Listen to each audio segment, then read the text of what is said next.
Hello friends, welcome to winning street. तो आज हम एक और नई वीडियो के साथ यहाँ पर हाजिर हैं। आज हम बात करने वाले हैं सपिंदा मैरिज की। आपने अभी कल या परसों के न्यूज़पेपर में ज़रूर देखा होगा कि एक केस है जिसमें सपिंदा मैरिज का कहीं ना कहीं जिक्र है। और है क्या बेसिकली सपिंदा मैरिज, ठीक है, और ये किस चीज़ से रिलेटेड है, किस रिलीजन से रिलेटेड है, ठीक है, किस पेपर से रिलेटेड है। यूपीएससी या एमपीपीएससी की अगर मैं बात करूं तो यूपीएससी का जो पेपर जीएस पेपर 1 है उसमें जो सोसाइटी इंडियन सोसाइटी वाला पार्ट है, ये पार्ट उससे रिलेटेड है। एमपीपीएससी की बात करें तो 2024 का जो अपडेटेड एमपीपीएससी मेंस का सिलेबस है उसमें एक पूरा पार्ट ही है आपको अब सोशियोलॉजी का, जिसमें ये पार्ट मेंशन है। एक तो करंट की न्यूज है, ऊपर से स्टैटिक से लिंक है, तो कहीं ना कहीं स्टेट पीएससी और यूपीएससी दोनों के लिए ये बहुत इंपॉर्टेंट हो जाता है। तो उसको लेकर बात करें कि एक्चुअली में सपिंदा मैरिज है क्या, इश्यूज क्या है, डेफिनेशन क्या है, कहाँ कहाँ वैलिड है, कहाँ एक्सेप्शंस हैं, किस देश में वैलिड है, किस देश में वैलिड नहीं है, और सुप्रीम कोर्ट का क्या कहना है या हाई कोर्ट्स का क्या कहना है सपिंदा मैरिज के रिगार्डिंग। तो चलिए बात करते हैं कि सपिंदा मैरिज बेसिकली है क्या। जैसा कि आप देख पा रहे होंगे, मैंने ये चार्ट के फॉर्म में सारी चीजें लिखी हुई हैं। तो पहली चीज है कि ये है क्या, व्हाट इट इज।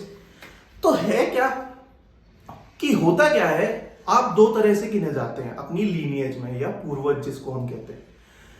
तो सपिंदा मैरिज की कहानी ये है कि अगर आप जो कहता है सेक्शन 5 जो हिंदू मैरिज एक्ट है वो सपिंदा मैरिज को किस तरीके से डिफाइन करता है, वो इस तरीके से डिफाइन करता है कि अगर आप अपने पिता की तरफ से 5 जनरेशन होती है ना, जैसे आप होंगे, आपके पिताजी होंगे, आपके दादाजी होंगे, दादाजी के पिताजी होंगे, इस तरीके से जो 5th जनरेशन है वो किसकी साइड से, फादर साइड से।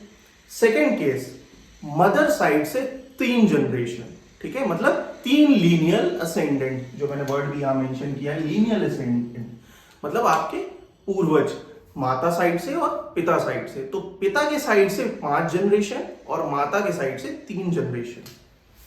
मैं लिख भी देता हूं, फादर के साइड से 5 जनरेशन, मदर के साइड से 3 जनरेशन। इस बीच अगर आप देखें, अगर मान लीजिए कि कोई 4th जनरेशन फादर साइड से या 3rd जनरेशन मदर साइड से या 2nd जनरेशन मदर साइड से, ये दोनों मेल फीमेल, अगर ये हिंदू है और ये शादी कर लेते हैं तो Hindu marriage act section 5 clause 5 के अकॉर्डिंग ये इनकी जो मैरिज है वो कहीं ना कहीं नल एंड वॉइड हो जाएगी। तो ये कहता है क्या, section 5 of Hindu marriage act lineal ascendant के नाम पर। और यही है सपिंदा मैरिज की कहानी कि अगर आप ये शादी कर लेते हैं, जैसा कि मैंने बताया, फादर साइड से 5 जनरेशन के बीच में नहीं होना चाहिए, मदर साइड से 3 जनरेशन के बीच में नहीं होना, अगर आप इसमें शादी कर लेते हैं तो अल्टीमेटली देखा जाए तो ब्लड रिलेशंस हैं ये, ठीक है, जो हिंदुइज्म में इलीगल है। तो Hindu marriage act section 5 clause 5 कहता है कि ये आपकी शादी नल एंड वॉइड हो जाएगी। तो ये कहानी थी सपिंदा मैरिज की। अब हमें पता चल गया कि सपिंदा मैरिज है क्या। अब मेन बात ये कि ये न्यूज में क्यों है, एक्सेप्शन क्या है, आगे बढ़ते हैं थोड़ा। अब केस आया Neetu Grover versus union of India 2024, कहानी इसकी है, जिसमें दिल्ली हाई कोर्ट ने इसमें कहा है, जो कॉन्स्टिट्यूशनल प्रोविजन है सपिंदा मैरिज की उसकी बात। उसके पहले जरा सा हम थोड़ा सा पीछे आते हैं। एक कपल था, उनकी शादी 2007 में हुई। जो मेल है, जो ग्रूम है, उसने केस फाइल किया कि जो हमारी शादी है वो कहीं ना कहीं ये जो सपिंदा मैरिज है, ठीक है, इसको वॉयलेट करती है। मतलब हमारी शादी फिर 5 जनरेशन फादर के साइड से और 3 जनरेशन मदर के साइड के बीच में कहीं हुई है, जो कहीं ना कहीं ब्लड रिलेशन है। तो हमारी कॉन्स्टिट्यूशनैलिटी हिंदू मैरिज एक्ट के अकॉर्डिंग ये शादी हमारी नल एंड वॉइड होना चाहिए। तो 2007 में ये नल एंड वॉइड हो गई। उसके बाद महिला ने केस किया कि नहीं, ऐसा कुछ नहीं है। उसने जोर दिया कि आर्टिकल 14 जो फंडामेंटल राइट्स है, आप जानते होंगे कि article 14 of the constitution which is the fundamental rights which says right to equality, वो कहता है कि भाई साहब राइट टू इक्वालिटी है ना, तो मैं किसी भी व्यक्ति से, किसी भी महिला से शादी कर सकता हूं, ठीक है। उसका हवाला देते हुए उसने एक केस दायर किया, उसका रिजल्ट आया। तो रिजल्ट की कहानी अभी हम बाद में बात करेंगे, फिर और जाते हैं अंदर। एक केस दूसरा है जिसमें शक्ति वाहिनी वर्सेस यूनियन ऑफ इंडिया में सुप्रीम कोर्ट ने आर्टिकल 19 और आर्टिकल 21 का हवाला देते हुए ये कहा कि भाई साहब हम अपनी मर्जी की शादी कर सकते हैं। तो अगर इस केस में इस शादी को 2007 वाला केस जो है, जो आर्टिकल 14 के बेसिस पे है, ठीक है, और पति कह रहा है कि सब इन द मैरिज के अकॉर्डिंग है, तो अगर इस केस को देखा जाए तो ये कहां जाएगा? ये तो भाई हाई कोर्ट है, दिल्ली हाई कोर्ट है, ठीक है, और ये क्या है, सुप्रीम कोर्ट का डिसीजन है, तो ऑब्वियसली हायर जुडिशरी का ऑर्डर प्रिवेल करेगा। तो सुप्रीम कोर्ट ने अपने एक डिसीजन में, जो मुक्ति वाहिनी वर्सेस यूनियन ऑफ इंडिया 2018 के केस है, उसमें कहा कि आर्टिकल 19 और आर्टिकल 21 के अकॉर्डिंग आप अपने मनपसंद का पार्टनर चूज कर सकते हैं और उससे शादी कर सकते हैं। ये एक एडल्ट के राइट्स हैं।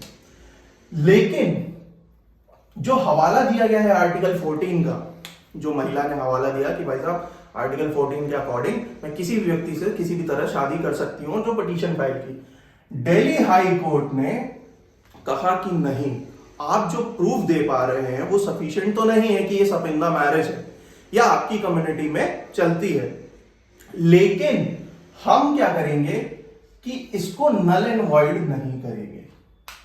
कॉन्स्टिट्यूशनैलिटी बेसिकली चैलेंज हुई किसकी? सपिंदा मैरिज एक्ट की, जो मेंशन कहां है? Section 5 of Hindu marriage act 1955। इसकी जो वैलिडिटी है वो कहां से चैलेंज हुई? जो 2007 का केस है आर्टिकल 14 के बेसिस पे। तो दिल्ली हाई कोर्ट ने कहा कि नो, इट इज नॉट, ठीक है। तो कहानी हो गई यहां खत्म। कहानी क्या आई कि भाई साहब जो वुमेन थी जिसने कहा था कि हमारी सपिंदा मैरिज नहीं है, वो केस हार गई। जो मेल है जिसने 2007 में डाइवोर्स लिया था इस बेसिस पे कि ये हमारी जो शादी हुई है वो कहीं ना कहीं सपिंदा मैरिज का पार्ट है, जो Hindu marriage act article section 5 clause 5 के अकॉर्डिंग इलीगल है। तो ये व्यक्ति दिल्ली हाई कोर्ट में केस जीत गया, उसके कारण ये अब न्यूज में है। तो अभी तक हमने क्या देखा? हमने क्या देखा कि भाई सपिंदा मैरिज है क्या, ठीक है, उसमें लीनियल असेंडेंट क्या है, ठीक है, जो हमारे पूर्वज हैं, कहां शादी कर सकते हैं, कहां शादी नहीं कर सकते, इसकी डेफिनेशन कहां मेंशन है? सेक्शन 5 क्लॉज 5 किसमें? Hindu marriage act 1955। अब हमने ये वाला केस भी देख लिया, Neetu Grover versus union of India, जो लेटेस्ट जजमेंट है दिल्ली हाई कोर्ट का 2014। प्लस हमने ये भी देख लिया शक्ति वाहिनी वर्सेस यूनियन ऑफ इंडिया, इसमें क्या कहा था सुप्रीम कोर्ट ने आर्टिकल 19 और आर्टिकल 21 के साथ। आर्टिकल 14 भी हमने 2004 बेसिस पे जो क्लेम लगाया गया है पिटिशनर द्वारा, वो भी हमने क्लियर देख लिया। बेसिकली ये पार्ट है सोसाइटी का, इंडियन सोसाइटी का। हमने सारी चीजें क्लियर हो गई अब हमको कि भाई सपिंदा मैरिज है क्या, डेफिनेशन क्या है, ठीक है, किस केस के थ्रू ये सारी चीजें हाईलाइटेड हो रही हैं और रीजन क्या है, और कहां आप शादी कर सकते हैं हिंदू मैरिज एक्ट के अकॉर्डिंग, कहां शादी नहीं कर सकते। अब इसी में हिंदू मैरिज एक्ट के सेक्शन 3 क्लॉज ए में एक एक्सेप्शन है कि भाई साहब आप सपिंदा मैरिज कर सकते हैं।